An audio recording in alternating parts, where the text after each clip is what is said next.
Coming up on 2020 on ID, a happy couple devoted to God and each other. He always put her first in his life. Then a break-in and a brutal murder. I think my wife has been killed also in the burglary. It was vicious. Police suspect her husband, a respected church leader, but can they prove it? We didn't have the murder weapon. We didn't have any forensic evidence. Was the wrong man facing jail? I didn't do anything. What happened to the preacher's wife? Plus, a loving husband and young father vanishes into thin air. Nicholas Francisco is missing. If you can't find him, these kids don't have a daddy then. His disappearance reveals secrets almost too troubling to be true. How did I not see this stuff? Love and lies. Welcome to 2020 on ID. I'm John Quinones. We all know that marriage can be filled with ups and downs. Still, no one expects their union to shatter the way it did for the couples you're about to meet. First, Kelly Jarka, a family man and a devoted Jehovah's Witness. But when his wife ends up dead, the evidence points to him. Is it a rush to judgment? As Jim Avila first reported in 2009, nothing in this story of the preacher and his wife is quite as it seems.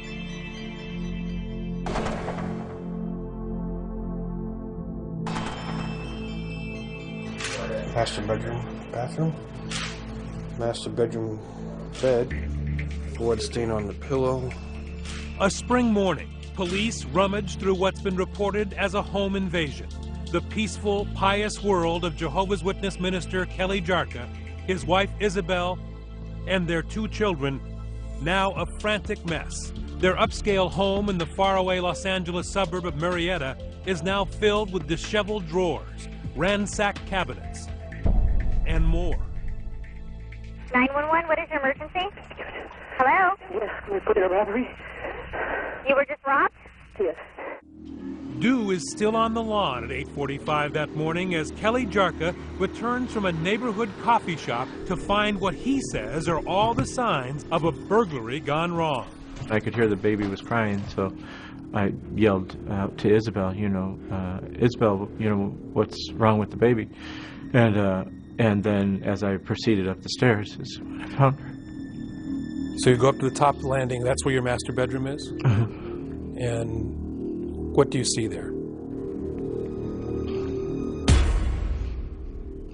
It's where I found Isabel lying on the landing by the bedroom. Okay, what happened? Somebody, I don't know, I just got home. I pulled inside the house. Okay, was somebody there that held you at gunpoint, or were you burglarized? I was not there.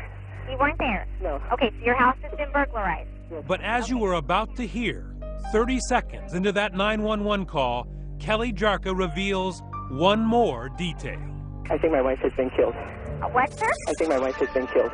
Okay, what are you saying? I think my wife has been killed also in the burglary. She was home alone with me. Okay, do you see her? She's lying on the ground and there's blood underneath of her. Okay, is she breathing? No. Is she bleeding? Yes. Is there anyone else in the house? No, my sister is my in-laws next door. What happened? I walked in the house. The baby was crying. I picked him up, went upstairs to look for my wife. And the house has been everything's torn up. I tried to move her and shake her. You see, she responded. She didn't. Did you talk to her at all? Yeah. What were you saying to her? Isabel, you okay? Kelly? Okay, Kelly, take a deep breath, okay? I have a lot of people on the way to see you, okay? Where's your baby? Kelly, where's your baby? The terrifying screams you hear are from Isabel's mother, Tina Conchola, who lives across the street from the Jarkas. Kelly runs to her house as he's talking to 911. Kelly, who's that in the background? It's my mother-in-law. And when I got to the last stair, I said, Isabel, sweetie, answer me. Can you hear me? Move if you hear me. And she couldn't. She was already dead. But I didn't want to believe it. But she knows it's true and is already seething. Tina Canchola has made a snap decision about the murderer with no evidence. Right away, I figured that he would kill her. So what did you say to him? I say, you kill her. I know that you kill her. And he, of course, said, no, I didn't. Of course not. He didn't say nothing. He just looked at me like this. Why wouldn't he deny it? Because he knew that it was true. But why the rush to judgment? Is Tina just an angry mother-in-law who hates Kelly, and so she ignores all the evidence of a break-in? That's not the Kelly Jarka everyone else knew, a man so in love with his wife, he'd give her anything. This is their second anniversary party. We were young. She liked to joke around. So in other words, next year. Very kind, considerate person, happy. Of course, I thought she was beautiful. For Kelly, it is love at first sight. A Midwestern boy smitten by a California girl he met at church. Kelly was like always pursuing Isabel. he was trying everything. Isabel's family says she likes being pursued. His family saw that too. Every time Isabel said, Kelly, I need this or I want that, he'd be like, okay, here dear, here's the credit card. He truly, absolutely loved her to death. A devoted couple to each other and to their God. Jehovah's Witnesses, the 40-year-old Isabel, a stay-at-home mom who loved to shop and spent the rest of her time preaching door to door, proud that her husband was made an elder in their congregation. We are very dedicated to God. Matthew 6:33 says, seek the kingdom first and all the other things will be added to you. And everything always works out. And things are working out. Nearly 20 years of marriage. The Jarka family lives well on Kelly's salary as a contractor. Their brand new house in one of the safest communities in America could be considered a perfect target for burglars. It's filled with the best appliances. In the garage, 2 luxury SUVs and a pickup truck for work. And in a nearby marina, a 36-foot powerboat for weekends. Until, on that spring morning, Kelly walks in on tragedy. It's obvious her head was on the pillow, that she had to have been asleep when this happened. It's a vicious killing. Crime scene photos show what looks to lead detective Danny Martin like a crime of passion. Isabel Jarka was bludgeoned to death with 11 blows to the face and head. Overkill. It doesn't look like she was able to defend herself from the initial blow. And then it looks like she tried to crawl away from the assault, and she was repeatedly being struck in the head with a blunt force object. Police are already thinking the mother-in-law may be right. Their suspicion, too, turns to Isabel's husband, Kelly Jarka. He's not crying. He's not emotional in any way. He seemed very cold and just emotionless. When we return, the cold husband on the hot seat. Why would you want your wife dead? But behind closed doors, a secret emerges. What kind of calculated malignant mind is able to come up with this many unique ways to kill somebody? Stay with us.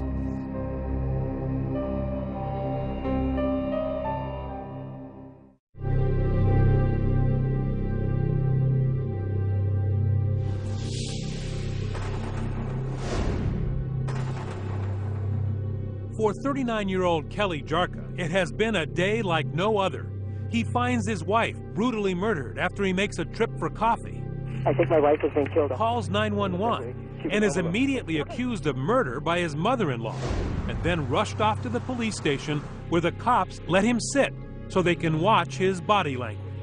He's in the interview room 45 minutes after finding his wife, brutally beaten, and there's no emotion, kind of just looking at the text messages, moving his arms. I want to see, is his posture closed? Is he trying to hide something? Did you get a feeling he was trying to help you?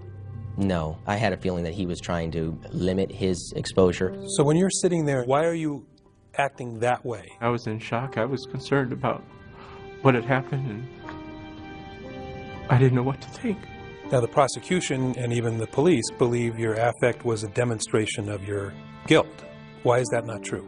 Because I'm not guilty of it, of course, number one. And I think our emotional state changes, especially under a dire circumstance, under a shocking event. I didn't hear anything. When I came home, Listen to me. Why would you want your wife dead? I don't. Detective Phil Gomez is not buying it, and within an hour of this 10-hour session, he tries to provoke Jarka into confessing. I think maybe you have something to do with this, and the evidence tells the truth. You know, the evidence on the body, the evidence in the house, the evidence, the hairs, the skin, things like that. Problem is, detectives at the scene are coming up empty. All that evidence Detective Gomez is threatening is nowhere to be found. And Assistant District Attorney Burke Strunsky knows he has little to work with. This was a completely circumstantial case. We didn't have the murder weapon. We didn't have an eyewitness. We didn't have any forensic evidence that directly tied Mr. Jarka to the actual murder itself. Right now, but while, as the detective says, evidence doesn't lie, the lack of it can be artfully framed by a prosecutor. She is gushing blood from her head, and yet he doesn't have a drop of blood on him. You believe that the fact that there was no blood on him was actually indication of guilt. Why does that not speak to innocence? Here, the blood was confined to the area of the killing itself, which means somebody prepared for the killing in some ways, had something to put the murder weapon in after committing the murder so that it wouldn't drip blood to other areas. So in court, Prosecutor Strunsky concentrates on what he does have. Lots of incriminating circumstantial evidence, beginning with what he considers his best witness, Kelly Jarka, in the interrogation room. So, please tell me what you remember. Got up this morning, started getting, calls from work, and I went to get formula and Starbucks. This part of Kelly Jarka's account of how the murder morning began can be documented. Police quickly get the surveillance tapes at both the Long's Drugs, where he bought baby formula, and then moments later, he's at the Starbucks buying himself a coffee and his wife a latte. But phone records subpoenaed by detectives show he did not spend the early morning on the telephone, as he told Detective Gomez. The DA's chief investigator, Rodney Bishop, went over the printouts. He didn't make phone calls? No, he did not. I personally spoke to every single person that tried to get a hold of him that morning. And these people did not speak with him, didn't get a hold of him, and thought that was odd. So contrary to what he was telling you, not only was not on the phone, he wasn't answering the phone. He was not taking the phone calls, no. Next, the detectives go after the story of how Kelly says he first noticed signs of a break-in. And the door inside the house I saw was open. Open house. Like cracked open. And then I saw the door that comes from the outside to the garage was open also. In fact, that door from the side yard into the garage where the burglar supposedly came in appears to have been forced open, kicked in, leaving wood fragments on the garage floor. But police believe that Jarka kicked in that door to fake the burglary, because on the bumper of the car Kelly says he was using at the time his wife was being murdered by a burglar is a small paint chip that matches the door frame. Which would indicate that when that door was forced open and the door jamb falls onto the car that's already parked there, Mr. Jarka's vehicle, that's where the paint transfer came from. So the car was there, presumably he was there. Correct. And the police are especially skeptical of Kelly Jarka's next tale. And I see like everything's torn apart. The drawers are pulled out, her jewelry cabinet was all thrown around. The kitchen area. Going in and seeing the scene and starting to think, hey, this looks staged. There were a great deal of drawers in the kitchen, the bedroom, that had been taken out and actually removed from their track. It was odd that somebody took the time to actually remove these from the mechanism.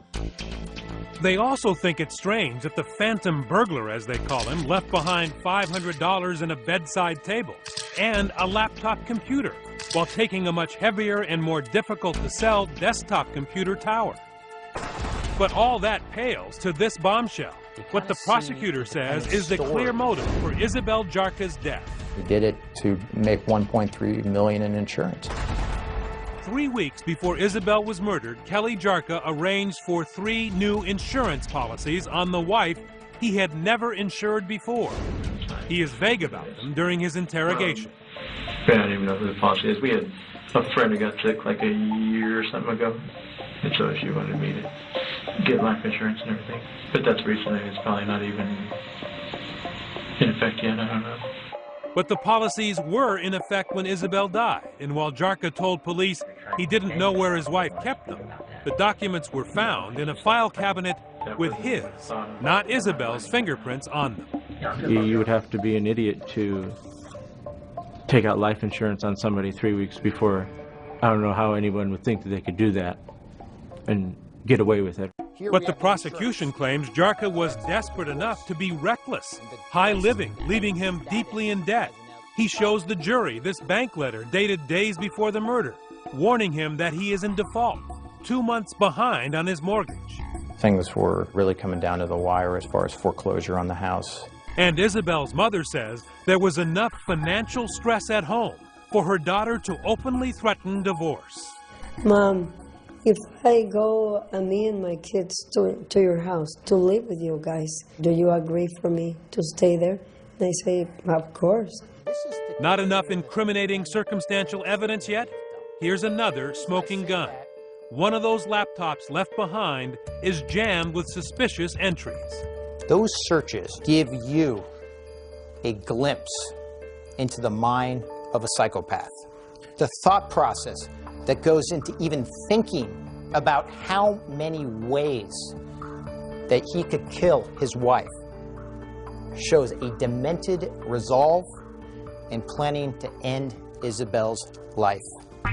Among the shocking Google searches, poisons that cause instant death, how long to medically suffocate, how to drug overdose, can you suffocate from a pillow, cyanide and suicide, can a BB gun kill you, how long does it take to suffocate, the best way to die, and how long to wait to remarry. Chilling. I mean, what kind of calculated malignant mind is able to come up with this many unique ways to kill somebody? Even Jarka's own public defender, Aaron Kirkpatrick, was shocked by what was found on Kelly's computer. It's very harmful. When I saw the computer searches at first, I was very concerned. But just the computer searches alone is not enough evidence. Kelly Jarka spent a year in jail waiting for trial, and then never took the stand to defend himself or proclaim his innocence. But he does sit down with 2020, and when we return, the fallen minister's first interview as we confront him with the evidence. Why would she be asking these questions? Stay with us.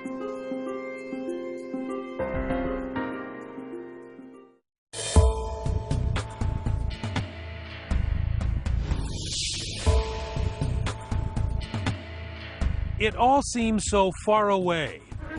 There you go. The Jarka's 19 years of happy marriage, suddenly a distant memory. 911, what is your emergency? Marred by Isabel's murder and the May 2008 arrest of her husband, Kelly. A nightmare that began with the early morning discovery of her body, as Kelly Jarka told police just an hour later. I ran over there and it's, you know, and I couldn't move her. Did you end up rolling her over? No. What did you notice about her head? Just that it was all the blood. Did you think she was dead? Yeah, I thought she was shot or something happened. Is this a guilty man talking? How do you forget that you had to step over your wife's body, get your baby, come back with your baby, and then step over your wife's body again? Right. He left all that part out. The detectives say they are struck by his lack of emotion and odd behavior. They think it's circumstantial evidence of guilt. Everything is pointing towards you. I want to get a reaction from Mr. Jarka. An innocent person is not going to let me sit there and accuse them of brutally murdering their wife of 19 years. No, Jarka says that's not true at all, that Gomez had already made up his mind and would not listen to his pleas of innocence. Watch. Okay? I didn't do anything. Listen to me right now, okay? I'm telling you right now. Don't, okay? Don't tell me that you didn't know what was going on. Don't tell me you didn't have anything to do with this. Don't tell me that you didn't do anything. You can't tell me that because I'm not going to believe you and neither is anyone else. Were the police rushing to judgment? Jarka holds to his story even when Detective Gomez lies, as police are allowed to by law during interrogations, claiming forensic and direct evidence that simply did not exist. I'm telling you, there's all kinds of trace evidence out there. There's evidence under fingernails. There's evidence in carpet. There's evidence in beds. There's evidence all over the place, okay? What was the evidence against you? There was none. No physical evidence. They didn't find your DNA on your wife? No. Any hairs, fibers? No. To find the murder weapon? No. They tested me as soon as I was interviewed for DNA swabs, fingernails, hair, everything. I had no altercation marks or whatever on me. No blood, anything like that. And were there clothes found in your house with blood on them? No.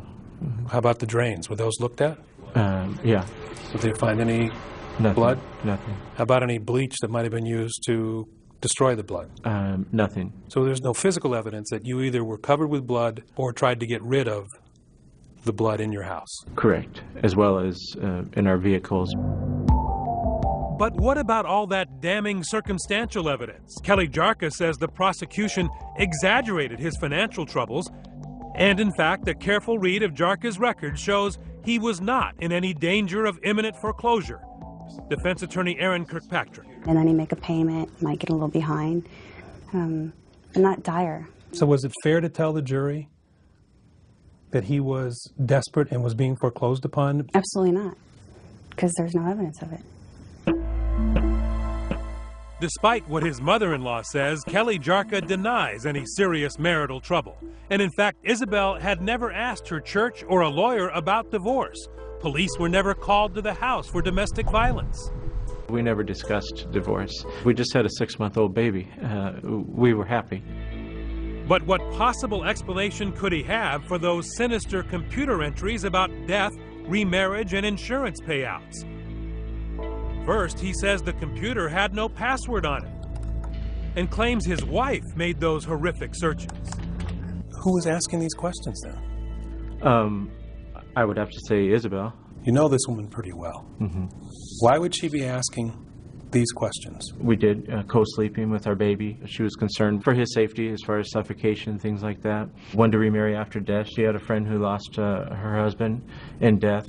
But there's a lot here about how to kill someone. There were also searches at that exact same time for things that only Isabel would search for. Beading, how to make necklaces, stores like Claire's, I think is one of them. Piles and piles of circumstantial evidence, a 3-week trial filled with it, but nothing to connect Kelly Jarka directly to the murder. Are you surprised that you can go to prison for the rest of your life on circumstantial evidence alone? Very. To be able to convict someone of a crime when there's no evidence against them other than a theory is unthinkable, especially in something so serious as this. You must impartially compare and consider all the evidence that was received throughout the entire trial. And just before the jury is sent to deliberate, a powerful message from the judge that should help Kelly about how circumstantial evidence is to be used. If there are 2 reasonable interpretations to that circumstantial evidence, and one of those interpretations points toward innocence, they must accept the one that points toward innocence. But it took the jury just 3.5 hours to find the surprised Kelly Jarka guilty of first-degree murder. The jury has reached a verdict, is that correct? Yes, we have. To the jury, according to its foreman Ron Fournier, Jarka's lies added up to guilt. There was no smoking gun, no eyewitness, no bloody clothes, no bloody murder weapon. But after 3 weeks of day after day after day being exposed to one lie after another, it just kept adding up that this nice gentleman sitting over here could have done it. He's the only one that could have done it. So there was no dissension on anything. Not one person said, yeah, but a burglar could have done that. Not one. At the sentencing hearing in November 2009, his life in ruins, his ministry shattered, his children taken away and given to their aunt, Kelly Jarka made one final attempt at judicial mercy, sticking to his story that he was framed by circumstance and overzealous police for a crime he could never commit. Tragically, I've been accused of this horrendous crime, and that sickens me. Such a horrible thought cannot even come up into my mind or my heart. And now, with plenty of tears in his eyes, he professes his love for the wife he will never see again. My heart aches constantly. I long for her smile, her touch, her smell, her love.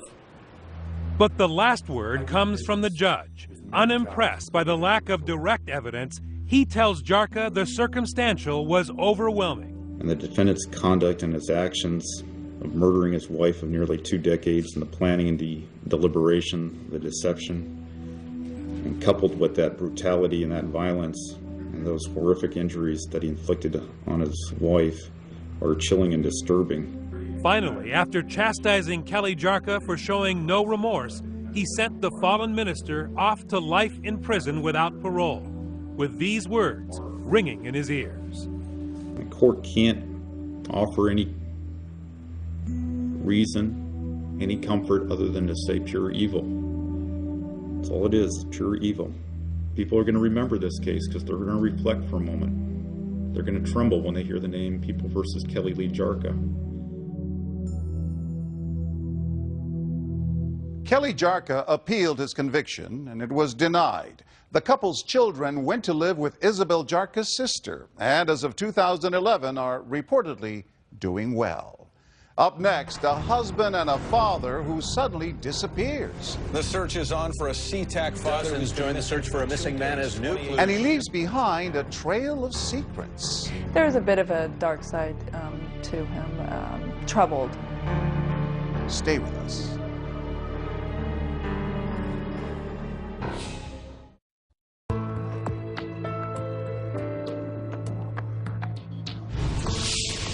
Imagine the last thing you hear from your husband is a call saying he's on his way home from work and he'll see you soon. Then silence. That is, until his deserted car is found and the tough questions really begin. Was it foul play or something even more sinister going on? Here with a story he first reported in 2010, Jim Avila.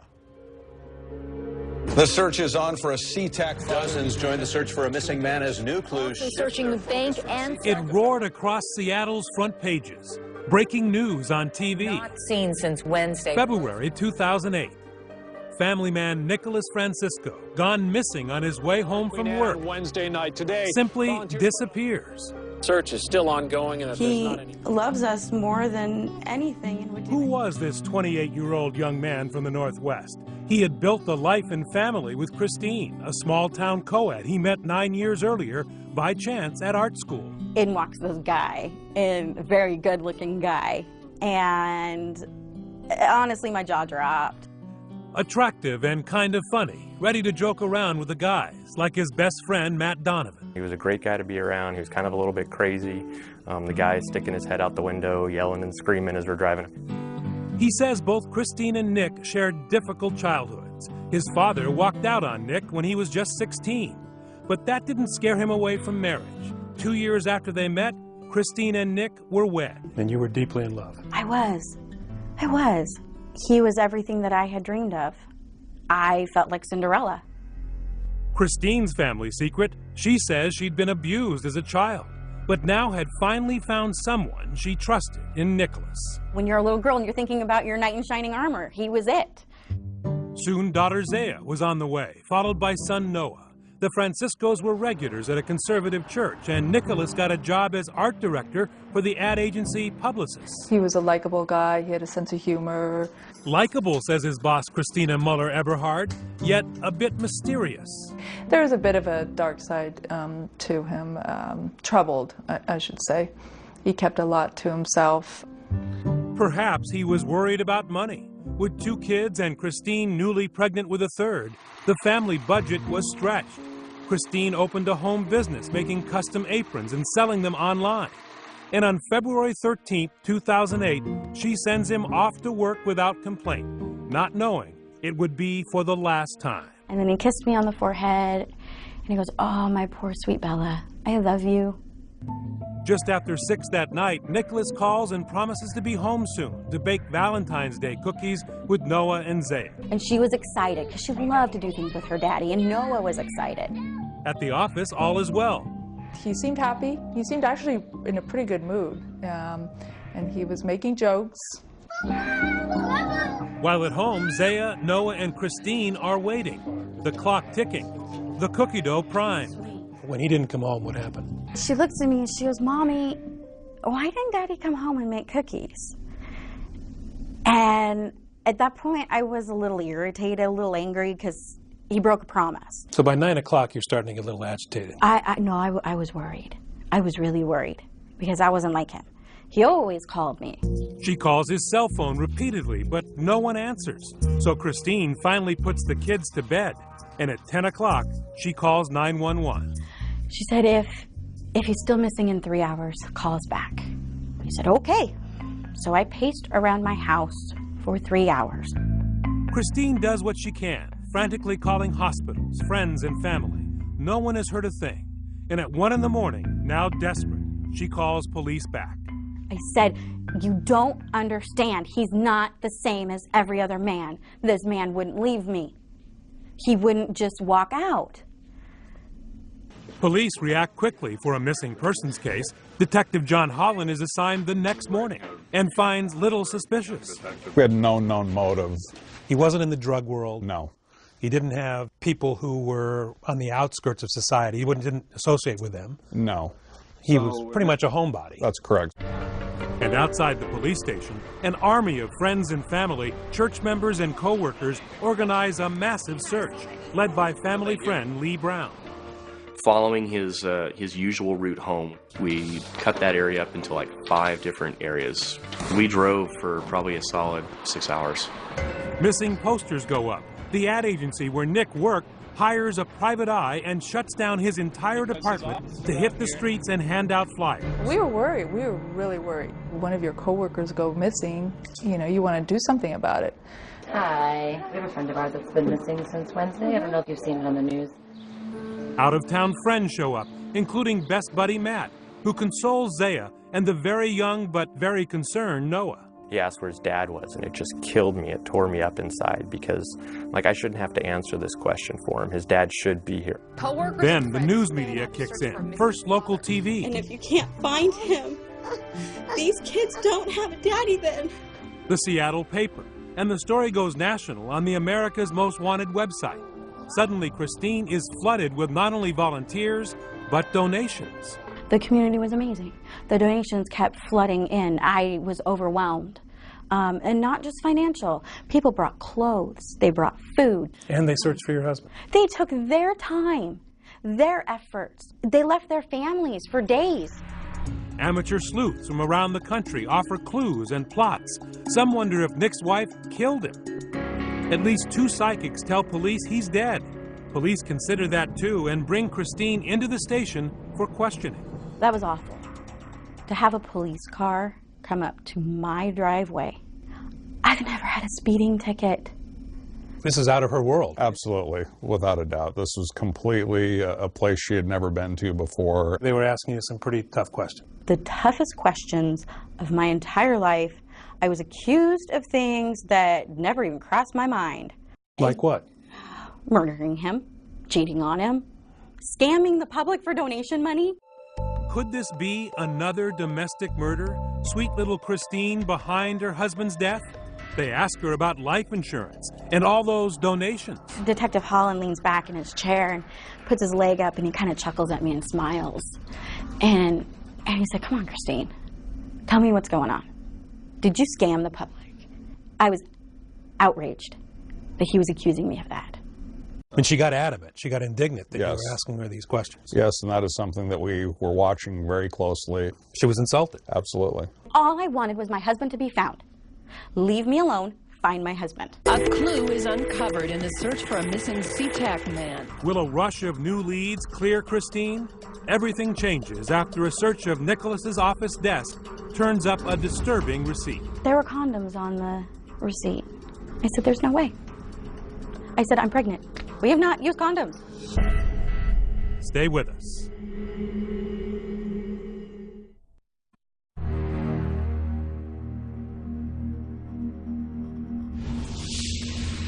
Where is a 28-year-old devoted father of 2? Hello, everybody. There has been a big break in the search for a missing SeaTac father. Nicholas Francisco's red Toyota had just been found, 6 days after he disappeared on his way home from work. But when detectives search it, they are hit with another surprise. As far as foul play was concerned, anything in the car, was there any sign of struggle? No. No blood? No. Dogs are brought out to try and find Nick's scent, but nothing. Still, the community does not give up. It gave us some more hope, so we actually got another search party together right there in the middle of the condo complex at night. Bring him home soon, in Jesus' name. Amen. Amen. Amen. It was pretty heartwarming to see this many people want to get involved. Christine, thank you for being with us. Absolutely. Christine takes to the airwaves, trying her best to keep the search fresh. According to my research, your husband has no history whatsoever of disappearing. You're right. He wouldn't do this. Even if he was 15 minutes late in traffic, he would call me. But not this time. This time, Nick is gone. Detective Holland checks every dead body that turns up in the area and tries for days to get Nicholas's cell phone records, but can't get permission from the court. In the words of one of the judges, it's not against the law to become a missing person. If you had a murder scene, you would have been able to get the cell phone records right away. It would have had them in a day. But police are much luckier at Nicholas's job site. Here, they are allowed to search his office, and what they find changes everything for the detectives and even more for Christine. They said, well, we found a receipt on his desk. And I'm like, okay, so what? Everybody has receipts. And they said, well, it's what was on it. There were condoms on the receipt. I told the detective he was mistaking. I said, there's no way. I said, I'm pregnant. We've been trying for a year to have a baby, and I finally got pregnant.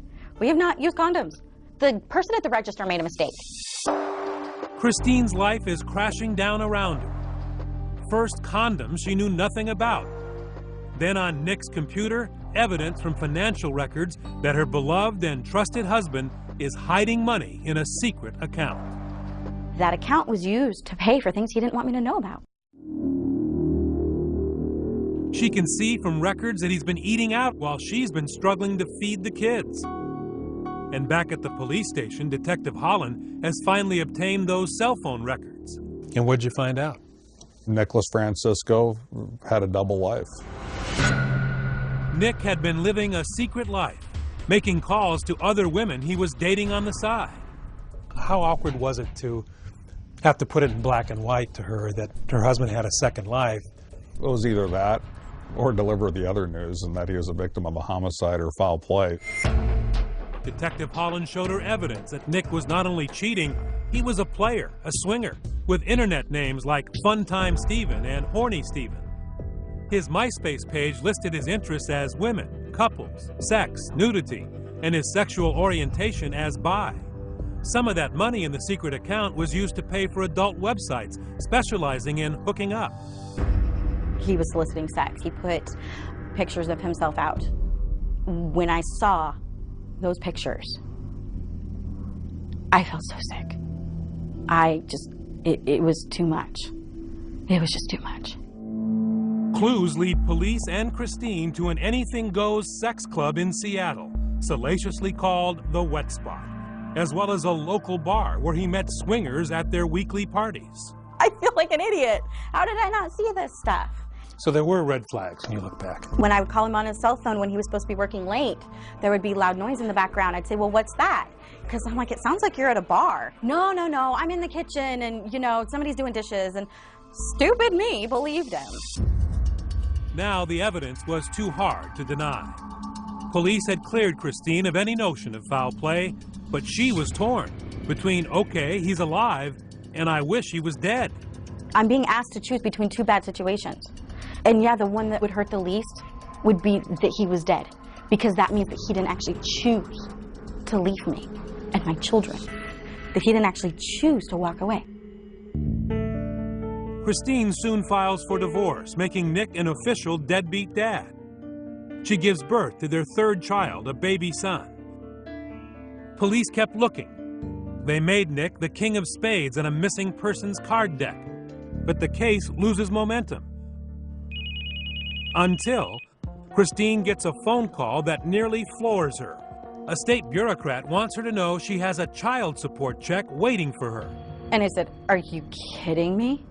who's the check from? And I said, I need to know if this came from my ex-husband, because I need to know if he's alive or not. And she told me, she said, it says that it's from Nicholas Stephen Francisco. Nick, hiding away for about a year now under an assumed name, finally made a mistake. He opened a bank account in faraway Los Angeles, and Washington State's computers flagged it and confiscated his money. Nick was not pleased and even had the gall to try and get the money back before closing the account and disappearing again. I would have expected him to have the character to at least man up and be, hey, this isn't going to work, but I'm still going to support my kids. Not Nick.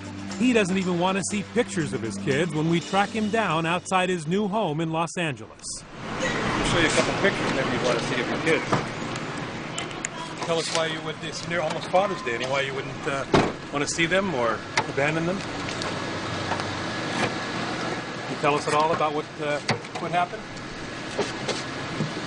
Why'd you leave? We tried to ask how he could tear his family apart like this, but he wasn't in the mood to share his secrets. This from a man whose own father left his family when Nicholas was 16. He yawned. Are you serious? I'm serious. That hurts that we meant nothing to him. I think that's the only way he can deal with what he's done. If he engages at all, the weight of the whole situation hits him. And so he completely pushes it all away so that he doesn't have to feel any of it. Nicholas Francisco won't speak for himself now, although one Seattle reporter did manage to ask him if he felt guilty about wasting everybody's time, energy, and sympathy. His answer, no, they did it for selfish reasons. It doesn't surprise me. It's what people do. They want to feel good about themselves that they're doing something. Not exactly what those friends and co-workers who spent their nights and weekends searching for what they now label a deadbeat wanted to hear. I think we were all pretty pissed off, to be honest. It's like, wow, you're gotta be kidding. You just feel like you've been played for a fool, and now he's going to get away with it. Ex-wife Christine lost their house to foreclosure. She's remarried and now lives with the kids squeezed into a basement apartment, while forced as a co-borrower to pay Nicholas's student loans on her own. He hasn't given her another cent, leaving her to explain the unexplainable to her 3 children. She still remembers Daddy. Oh, yeah. We remember the good memories, and we cry together about the good memories. And then she always asks at the very end, why did Daddy leave? My answer is the same, because he decided he didn't want to be a daddy or husband anymore. As of 2011, Nick Francisco remains estranged from his family. Christina Carter says she has not received any further child support payments. Meanwhile, authorities maintain they do not have the time or the resources to pursue Francisco. I'm John Quinones. Join us next time for another edition of 2020 on ID.